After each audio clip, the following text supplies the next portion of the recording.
Welcome to the Art of Simple Hypnosis with Rob de Groof. Rob's goal is to keep hypnosis simple and uncomplicated, fast, powerful, and effective techniques. In this show, Rob talks with leaders of the hypnosis industry on how to keep hypnosis simple and effective on the therapeutic side as well as on the business side. Enjoy, learn, and by all means, keep it simple. Tim, welcome to the Art of Simple Hypnosis. Pleasure to be here, Rob. You're welcome. This show is, of course, about how we keep hypnosis simple, but I always start with mistakes. We're all making mistakes, and we learn when everything's going good. We learn from our mistakes, and we do it better then. So what is actually the biggest mistake that you made regarding your hypnotherapy business, or in your hypnotherapy or in your therapy business, that you don't want others to make? That I don't want others to make. Yeah, that's a good distinction. Okay, so a lot of mistakes. When you said you were going to ask me this question, I was like, oh my God, how do I narrow this down? But the main one that I made, if I'm thinking, right, avoid this mistake, everyone, I took on too many clients in the early couple of years, and I really got close to burning myself out, as in I've had enough of the profession, because I was starting to see clients like a chore because I was seeing so many of them. And I hear other hypnotherapists say they're seeing 30, 40 clients a week. And I'm like, when I was seeing 20, 25, I couldn't possibly do that. I couldn't sustain that. So it was, that had me. I remember a supervision session I had with my supervisor, and they asked me, well, how many are you seeing, Tim? And I told them, I remember as I said the words, feeling just like fatigued, like I am drained now, emotionally, physically, mentally. And I would recommend, as soon as possible, working with a model that keeps you energized and excited to see clients. And I think that model will inevitably involve not seeing too many. So that was the mistake I made, seeing too many clients. Trim it down, and don't be afraid to either defer people on for a few weeks' time or pass them on to somebody else. Yeah, if you're that busy, you'll keep clients coming in. The temptation is to grab everyone that walks through the door. You don't have to do that. Yeah, you got to look after you first, is what I would say. And I made that mistake of not doing that. Yeah, I think that's great advice. I see it with my team of therapists in Belgium as well. Some of them, they changed now to seeing like a bit more clients a day, but only work for 2 days a week. So they have the other days they can do something else. Some they have a regular job with total different in a total different subject, and then their mind can clear, and then they look forward to the 2 days or the 3 days that they're actually seeing clients. And I think that's exactly better than it when it becomes like a full-time job. When you see like I did it in the beginning as well, like when I was alone and I had a lot of demands. So and I didn't want people to wait. I start seeing like 30, 35 clients a week, but then you get really fatigued, and then you don't. And I think especially when you want to do good, powerful hypnosis sessions, you need that energy, you need that clear mind. The client has to have the best of you, no matter what method or modality you're using. They've got to get the best of you, or you're doing them a disservice. And I think it's a really good point that you've also got to work in your business. You can't just see clients 5, 6, 7 days a week. You have to then grow your business, and that there's other sides to your business other than just seeing the clients. And I think I didn't realize that until I was in it, doing it, and you learn that very quickly. So I don't know, business coaches would be able to tell you the ideal percentage of actual client facing time you have, but I know it's less than 50% or something like that. It shouldn't, your actual in front of clients shouldn't be the major part of your time. Otherwise, you're going to either neglect yourself or neglect your business. So when you work too much in the business, you don't work on the business, and it's really important to also to grow and to change and to keep updated. So I think that's really important. So what was the best decision you ever made in your hypnotherapy business? I've made a lot of good decisions as well as a lot of mistakes. And again, it's difficult to narrow it down because I feel there's been phases in terms of steps I've taken. But probably if I went back right to the start, I went out networking. like face-to-face, you know, that the early morning business networking where you get up at like 5 a.m. to get there, to get all that sort of thing. I did a lot of that. I did 3 or 4 meetings a week for the first year or two. And because I had to go from scratch, like no clients to full time, because I had to replace the wage of the job I was doing before. You see a lot of people in this position, they want to be a full-time hypnotist, hypnotherapist, but they have a job at the moment and they're like, well, I have to replace a certain amount of wage and you know, enough of that going forward so it's predictable, you know, so it's reliable. So I had to do that. So networking literally for the first few years of my practice, I would say made up 90+% of my clients. And yeah, it was, I always recommend it to people, because if you're in a client facing business, you should be able to generate rapport with somebody, connect with somebody. That's why you're in this profession. So get out there, meet people. I think Bob Burns says, meet the people, meet the people, meet the people, doesn't he? He's always saying that. And he's absolutely right. I absolutely agree with Bob on that one. If you're gonna build a business, you have to make people aware of you and get them to connect with you. So networking, absolutely the number one thing that I did for my business. Yeah, something similar I did in the beginning. Whatever they ask me to, hey, can you come to this meeting, or can you give a chat about what hypnosis is, or whatever, I just went. And then people see you in person, they get to know you, because otherwise you're just that face on a screen, and they see you on your website. And a lot of people, they also don't know what hypnosis is, and what this type of therapy is, and they don't take the first step. But when you're actually there, and sometimes you just start talking about something else, and then you come on to your subject. And I think that's a very good and sometimes people, also my students, sometimes they're a bit disappointed in, like, okay, we went to this meeting and nobody signed up for a session. Okay, but no, that it's like, yeah, it's a building block. So maybe later, maybe 1 year later or 2 years later, people will sign up. I had this I remember this. It's very nice story when a student signed up for one of my trainings, and he so I always ask a few questions before the training start, and he actually, and one of the questions is, how did you get to know us? Because I want to know that, how and it's also for the hypnotherapy clients, they have to fill that in. How did you get to know us? And you get all kind of answers. But this guy was the story was really interesting. He said, I was in a pub, and we actually just in trance was in Belgium, and we did a training, and we went out with all the students to eat, and then we were in a pub. And he said, you guys start hypnotizing people. So, and it was like 2 years after that event happened. And he said, there was this guy, and he was saying to us, okay, I'm going to go to that guy, and I'm sure he can't hypnotize me. And and actually he came to me, and he said, I didn't remember it anymore, but I just hypnotized him, and that guy said, and that it was like a seed in my mind. And like 2 years later, I just signed up for your training. And he actually never did something with it, because he's in a total different profession.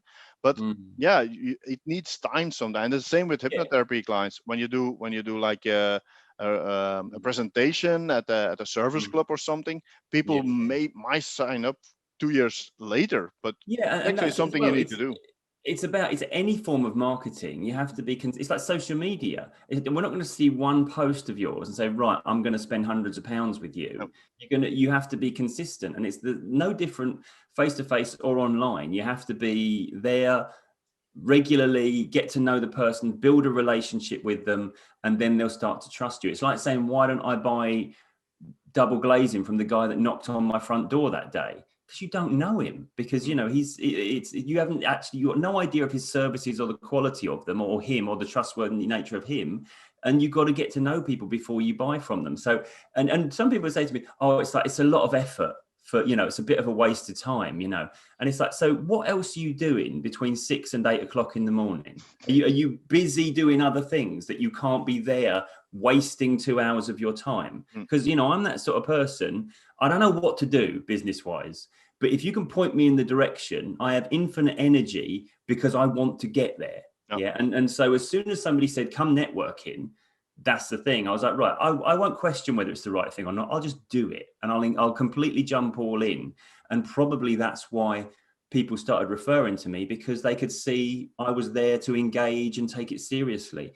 At the end of the day, if you're not networking, you're probably short of energy or enthusiasm for the thing you're trying to achieve. And I get we've all got commitments. Some people have got kids and school runs and things like that. But when you see something of value, you make it work. If you want to change your life, you're going to have to break through the painful barriers, the difficult ones that you've got to really push out the way, you know, and you've got to actually arrange for it and actually legislate for and take time in your life to deal with.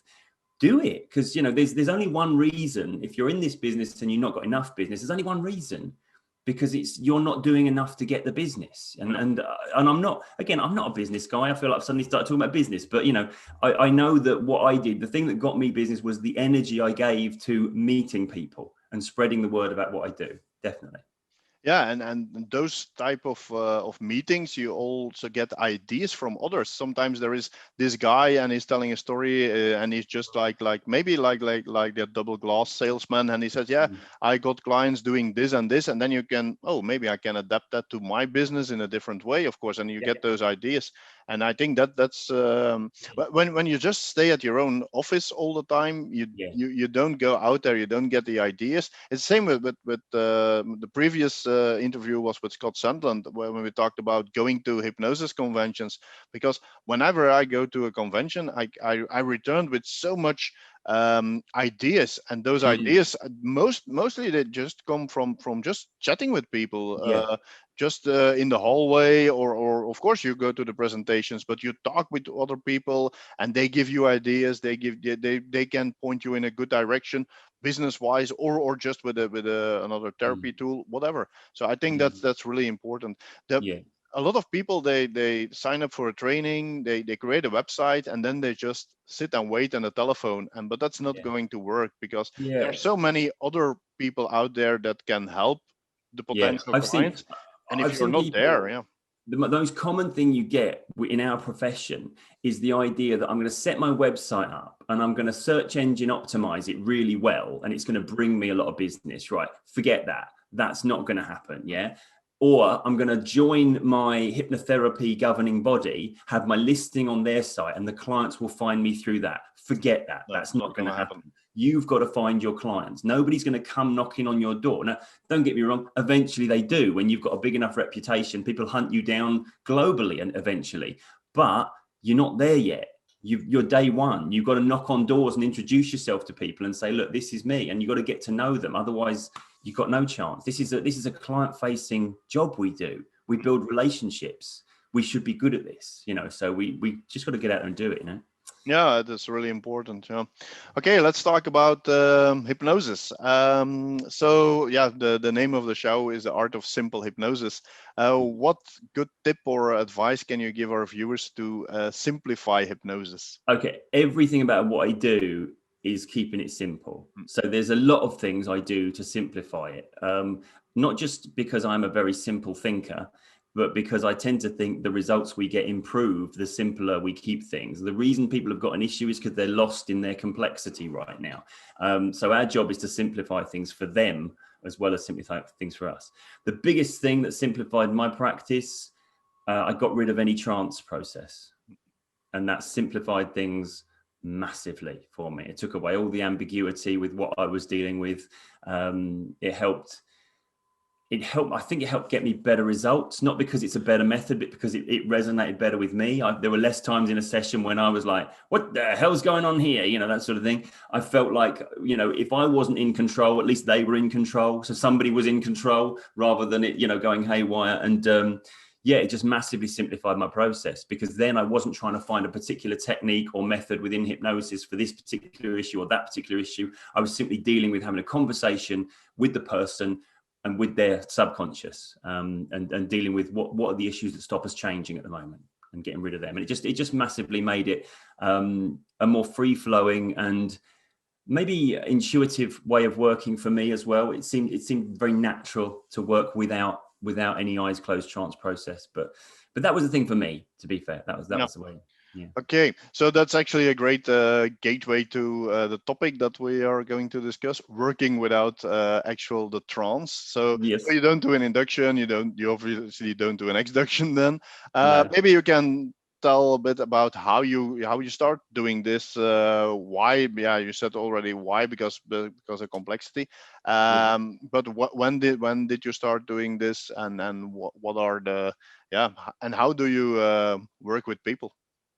Okay, so yeah, it's interesting when I don't know if you resonate with people watching, but I got tired of people questioning the particular nature of the hypnosis that I was doing. So you'd put them on. I had a couch, I was relaxed, eyes closed, and I'd take them into hypnosis and do the hypnosis stuff. And as we know, some people respond very deeply, some people not so deeply, some people don't respond at all. We get those, yeah. But I just got tired of them questioning the experience they'd had, because they were looking for some magical experience of hypnosis. So they'd they'd open their eyes and say, "Oh, I don't think I was hypnotized because I could hear every word you were saying." That classic thing, as if that's a bad thing that you can hear what I'm saying, yeah. Or they'd say, "I don't think I was hypnotized because I don't remember it. I think I just fell asleep." And I don't know, you can never anticipate without saying what do you expect it to be then, and then just repeating that verbatim during hypnosis so that hopefully they'll get that, But even then you can't guarantee they'll get it, because they're their own unique human being whose mind responds in a certain way. So it just became a little bit tiresome for me. But at the same time, I'd always been taught that you have hypnosis when you have so John Chase, when he taught me, would say when something illogical is going on, which isn't exactly the way I would word it, yeah. But for example, the first thing I did, stuck someone's hands together. Okay, now that's illogical in the sense that you can take your hands apart, but for some reason you can't take your hands apart, yeah. And they weren't asleep or anything. They were, why can't I take my hands apart? That's really weird, So we'd got that kind of subconscious attention and what I would refer to as subconscious dominance, where you're consciously trying to override the idea you've been given, but your mind is latched onto that idea.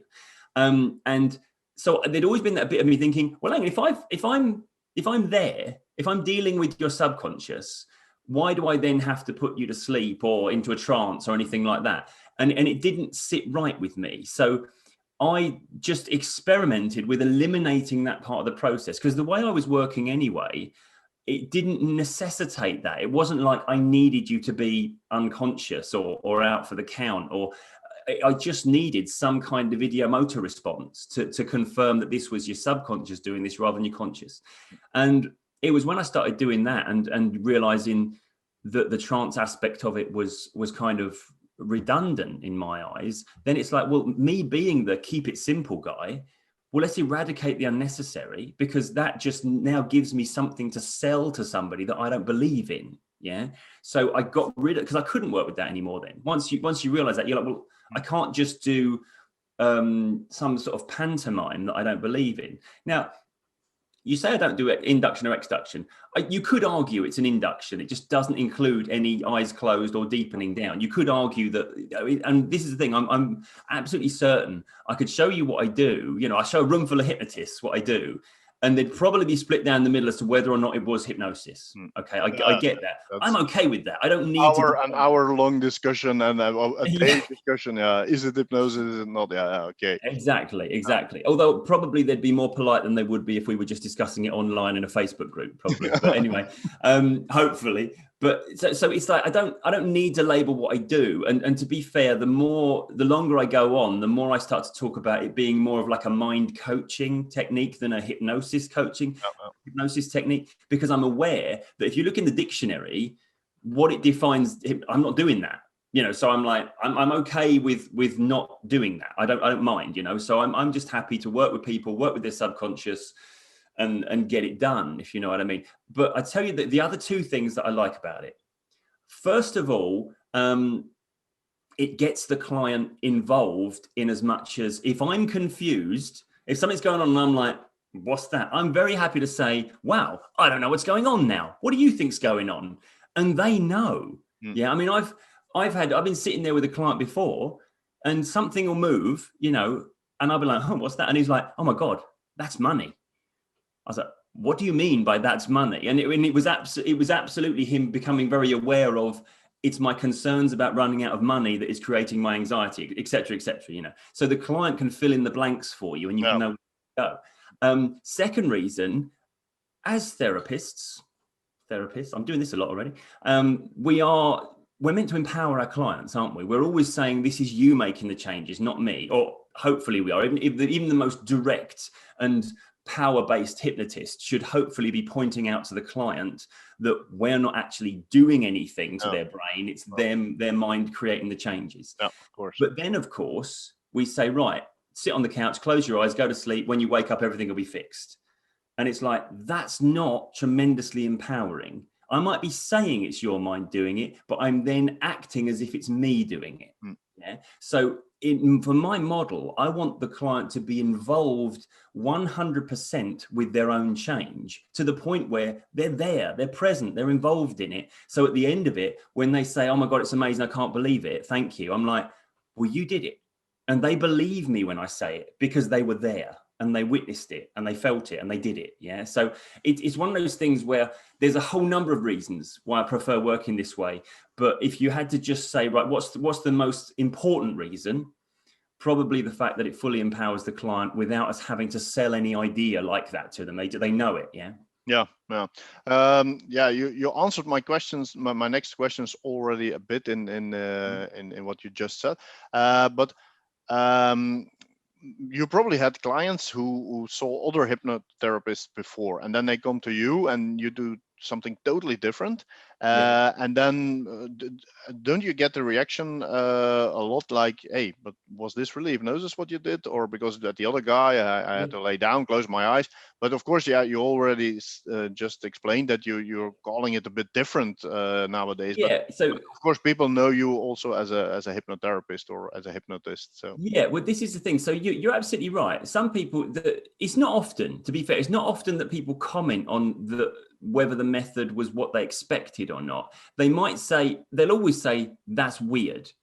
Yeah, and I get that. If they don't say that's weird, I feel a little bit disappointed, if I'm honest, because I feel it should be weird. If what we're doing isn't weird, then what sort of life are you leading? Do you know what I mean? That's a weird life. But so I that's fine. But sometimes people will say, I thought it was this or that, you know, to which my response is, oh, well. Wouldn't you know it? It wasn't what you saw on the TV, or it wasn't what the other person did. Yeah. No. And to be fair, when I ask, have you tried to change this before? And people say, yes, I've been to see a hypnotherapist. I'll actually say, so what was that? Was that like eyes closed, relaxing? And they say, yeah, that sort of thing. And I'm like, that's okay. We don't do any of that. No, we do something. Because if they're here, they probably didn't have any success with that method. Yeah, probably. So I'm okay to distance myself from it. Oh. I have had people before at the end of the process saying, "That's funny. I thought you were going to hypnotize me." Yeah, as if like and I'm like, "Oh, well, you know, turns out we didn't have to." Or so, you know what I mean? It's like, what do you say to that when, as far as you're concerned, we just freaking did, you know, that sort of thing. But that. To be fair, it doesn't, as I say, I long ago let go of any attachment to any label for what I do, because I feel like if I do that, then I need to fully educate everyone in the principles that I'm working by and why I feel it is hypnosis or why I feel it isn't hypnosis. And I'm not, you know, as you've already alluded to, you very quickly tire of those conversations when you enter the hypnosis world. It's amazing how many people will debate what hypnosis is and yet still absolutely claim it as their least favorite thing to talk about with other hypnotherapists, what the hell it is we're actually doing. Yeah. Oh. So this is where you won't see me on the forums, on the hypnosis therapy forums. I kind of lurk and read some stuff now and again, but I don't post on it because it's like, I don't like getting involved in those conversations, because you've got people there who are professional arguers. Yeah. You know, they're well trained in argument, and it's like, okay, you enjoy it. If you enjoy an argument, you have an argument. That's okay with me, because my only concern is that what I'm doing works. It gets results. I'm enjoying doing what I'm doing. My clients are enjoying the sessions. If all those boxes are ticked, I'm sort of happy. You know. Yeah, of course. I think that's the most important part. That's something that I tell my students also a lot. You don't have to be, when you do my training, you don't have to become a copy of me or Jeffrey Stevens or whatever. You just have to find your own way, what suits your style. and has the results. And that's the most important thing, because when you start doing something that's against your nature, you're not going to be very successful, and you're not gonna keep doing this because you get bored of doing it, or you can't, and you're probably not going to have good results. So I think it's really important to find something that suits your personality, and that has the results. So and then it can be whatever technique or whatever approach, then as long as you feel good, then you will give the good energy to your clients, and you will have. We talk a lot, don't we, in our profession? We talk a lot about finding the right method for the client, seeing what works with them and finding out how their mind works. First thing we've got to do is find the right method for us. Yeah, of course. So that we can give the best version of us within that framework. And I tell you something, it's like, I agree with you. I think every trainer I've ever spoken to, they know they don't want to create copies of them. They want to create, you be you. You will get the results by bringing you to the session, and the person will respond to the fact that you seem to be being yourself. It's amazing. You can never have met someone before, but when they're not being themselves. It's a weird thing. We pick up on it, yeah? And if I try and do trance hypnosis, I inevitably start to copy that first guy I ever saw doing hypnosis and the voice he did when he did it, and it was probably on TV as well, funny enough. It wasn't John who trained me. It wasn't other people I've done training with. It was that guy on the bloody Charlie's Angels show that was hypnotizing. Do you know what I mean? It's like, we have our hypno voice that we do. And it can create more problems than it heals. You know what I mean? So that's why I like this. I can just chat with the client, and I can, if I'm confused, I can find it amusing that I'm confused rather than panicking that I'm confused, because now they're asleep, prone, under my spell. What do I do with this power? That kind of thing. It's like, I don't need that sort of stress in my life. You know what I mean? So I just like having a conversation. I think that's a better way of working. Yeah. Okay, so you obviously train people in your system, what's actually called the control system. Yes. So maybe you can tell a bit about that, because now we talked about you're not using actual trance, but you have your own system where you help people in a certain outline. So maybe you can tell a bit about that. Yeah, well, I call it the control system, not because we are taking control of the clients, but because it actually puts the client back in control of themselves. That's the point of it. That's why we called it control, because when you see a client, they might say, I want to lose weight, I want to stop smoking, I want to get over anxiety, depression. What they're really saying is, I want control of X or Y, I want control of me, if you like. So the aim of the system is to put the client back in control of themselves. Because it's a non-trance method, they can apply it to themselves once they've done work with you. So they can take their understanding of it and then go on to change further things, or even just maintain the good result that you've got in that sense, So I train people. It's like it's not the longest training. I think it's 2 separate weekends that we do, and then we have case studies to do after that. So because it's not managing trance, regression, all that sort of stuff, because you're not doing anything that inherently is going to cause people any distress should it be mishandled, we can teach it fairly quickly. And I like it when hypnotherapists come to train in it, because it's a very good add-on to hypnotherapy in that sense. But I also like it when people come from different careers to do it, because that's where I came from, was a different career. And what else can I say?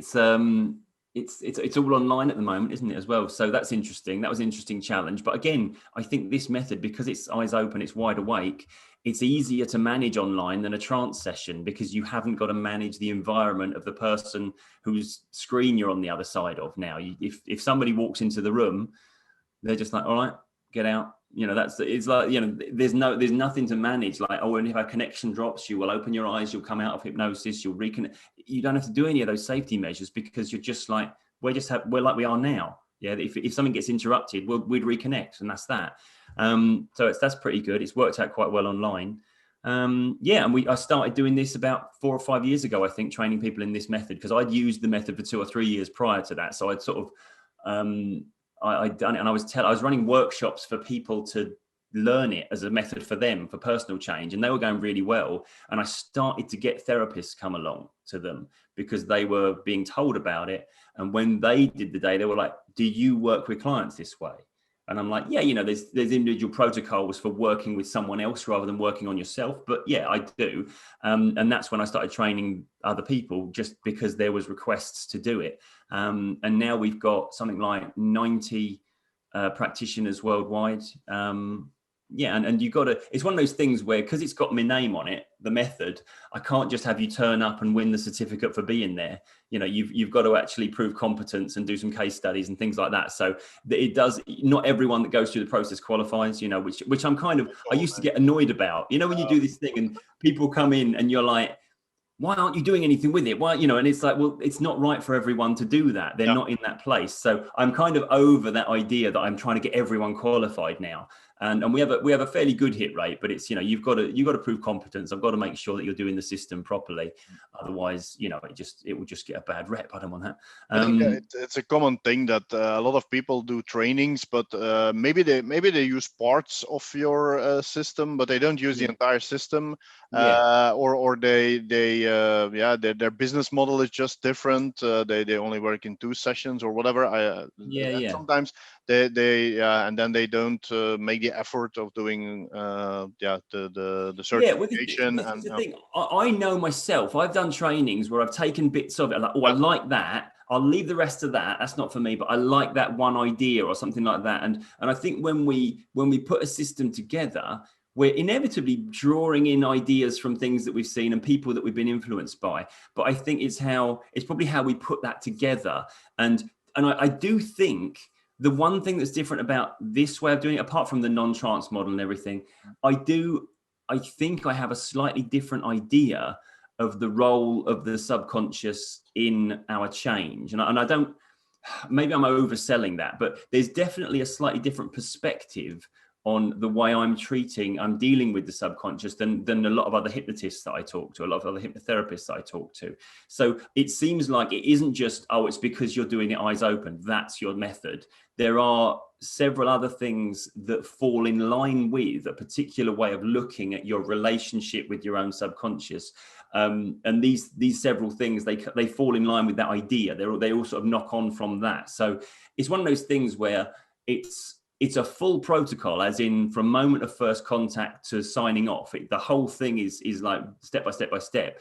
And I tried to offer something. I tried to give people what I didn't get, which is, you know, I got people training me in great techniques, great methods, but not really then saying, okay, when they walk in the room, then what do I say? Do I say hello? Do I greet them? Do I, you know, that kind of thing? And you've got this whole, how do I take them from where they are to where they need to be? You know, because I've got the hypnosis bit and I've got the do this and say that, but all this other stuff, the other side, to set them up to do it correctly, to then manage the change, that sort of thing. There's a lot of that I found was required that you didn't necessarily get taught on your trainings, that kind of coal face stuff, when we're actually there seeing clients day to day. So I wanted to offer something to people that would make sure that at no time would they not know where they were in the session. I think you do this similar thing as well, don't you? Where you need to know where you are from moment to moment in the session. Yeah, there's flexibility. You're going to stray off with some people because they're a human being and they're going to take you somewhere else unexpectedly. But as long as you know where you are on that roadmap, you know how to get back on track. And I think that's the key with a lot of methodologies. They need to be complete. They need to be comprehensive.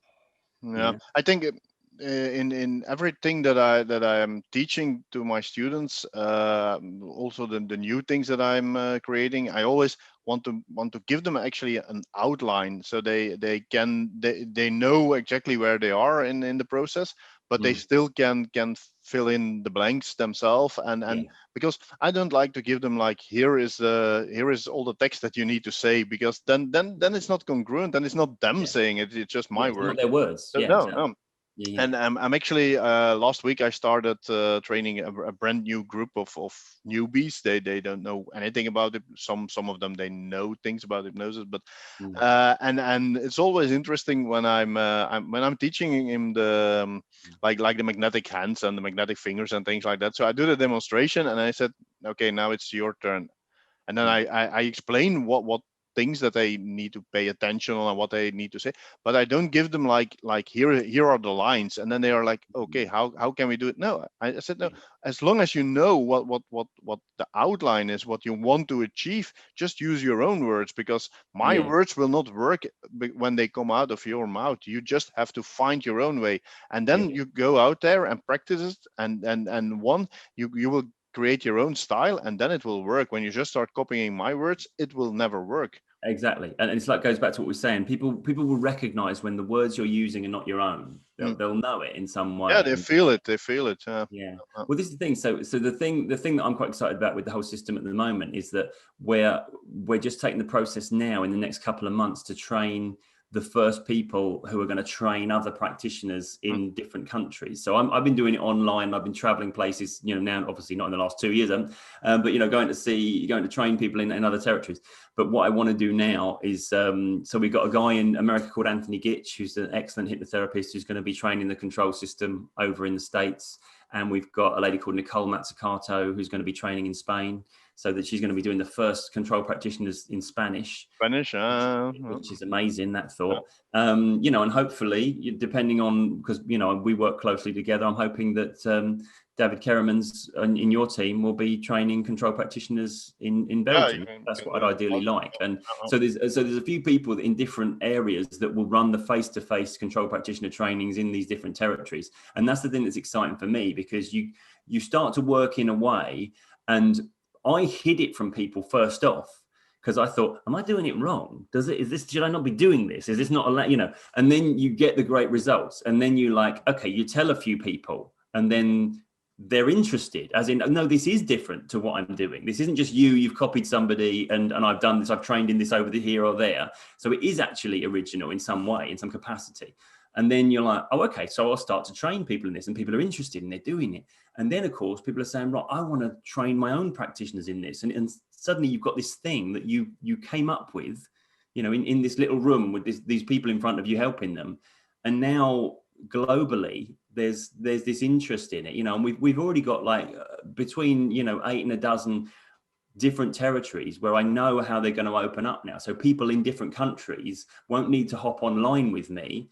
They can actually go face to face with their trainer in their country, in their area, and it's just really exciting to see it, to have seen it grow to the point where it's not just me that likes working this way. There's a load of other people out there that love working this way. And that's very gratifying for me as an individual, because you have an idea, you don't know if it's a good one until somebody looks at it normally, don't it? Yeah, of course. Yeah. And sometimes it's just like an approach that is good for you, but it's always good that other people like to work that same way, and still they will do it in their own style and in their own way. Absolutely. But the outline of the process is there, and then they use it in their own way. Well, that's what I had to get okay with, because you start out and you're like, you have to say exactly this, you have to do it exactly this way, or it's not the same thing. And then you realize, you see other people working, and you're like, oh, you know what?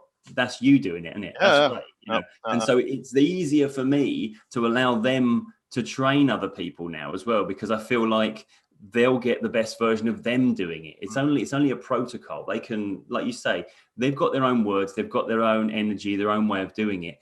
And I guess that's the thing that I've had to do, is be able to step back from exactly the way I do it, and allowing them to bring, because that's the most rewarding, when you see other people and they bring their ideas to it as well. It's brilliant. It's just, mind-blowing. Yeah, and I think it's also really interesting. When I do certain trainings, I sometimes show a video from actually the creator of the protocol, or somebody else doing exactly the same but totally different, and then people are looking, hey, but that looks totally different. I said, yeah, but actually we did the same outline, we used the same outline, the same ideas, but that's my style, that was her style, and that's and we both have success, and because we are staying in our own personality. And I think that's really, really important. Yeah, it's fundamental. So let's talk about the subconscious mind. You said you had some different view on how the subconscious mind is working. I knew when I said that you were going to jump on that. Yeah, of course. I thought, oh, I shouldn't have said that. Now we're going to end up talking about theory and principles and stuff. Okay, look, there is it's really difficult for me just to outline what seems to be slightly different in the way I'm looking at it than a lot of people I see. You know, for a start, you do get people who believe as soon as you're hypnotized, the subconscious will automatically follow every command you have and that sort of thing, which I don't believe at all. And you know, and it's like, so there's like something different there. But also, I see people working in certain ways that are being directive before they're listening, if you know what I mean. They're telling the subconscious what to do, or they're looking for that technique to reprogram the subconscious, when really that part's trying to be heard. And I think the whole thing about getting that part heard first so that you can connect with it, you could probably sum up the way I work with the subconscious based on this simple idea. Imagine the subconscious is a person that you're talking to, and you know the person's doing something wrong, but you know that person doesn't want to do the wrong thing. It really wants to do the right thing. What would be the best way of helping that part do the right thing? And I would absolutely suggest that the first thing is to allow that part to tell you why it's doing that, to explain it to you, not just so that you can understand it, but so that part can realize, wow, this person's listening to me. And I encourage people to have that listening ear to their own subconscious. Yeah. But we're encouraged these days a lot of times to turn that off. So you look at people who are dealing with anxiety and they're given coping strategies, do this breathing, do this distraction technique. Yeah. And all they're really doing is trying to ignore the bit that's trying to tell them something. Yeah. And I had someone challenge me on this, said, yeah, but if we listen to our anxiety, then we're going to start believing all this horrific stuff and we're going to get more and more anxious. And it's like, no, you can listen to it and recognize it's got it wrong. Yeah, it's only because you're trying to shut it up that it's screaming at you. If you accept it in and say, right, tell me what it is that's your concern here. Yeah, it's like a child. Yeah, if a child comes up to you and says there's a monster under the bed, you know, are you going to start screaming, grab your baby and run out the house? Probably not, because you realize the child in its naive, you know, that all that sort of innocence has got it wrong. And that's okay, because my job isn't then to slap the child around the face and say, shut up, you're disturbing me. I don't want to know that you're upset.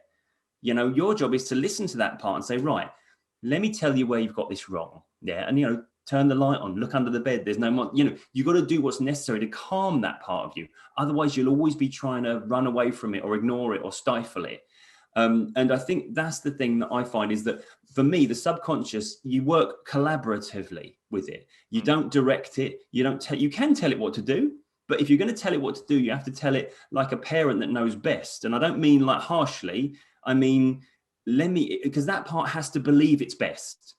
Yeah, that's the bottom line. You can absolutely enforce change at times. You know, you'll get a certain model of framework. People will say hypnosis is what's going to cure you. So when I hypnotize you, your subconscious will obey me. And the subconscious might accept that idea, you know, like the stage hypnotist who takes. Yeah, but no, it's not lasting, of course. Yeah. Those people have accepted that framework that whatever you say, I will be unable to resist that command. Yeah. So their mind creates that reality.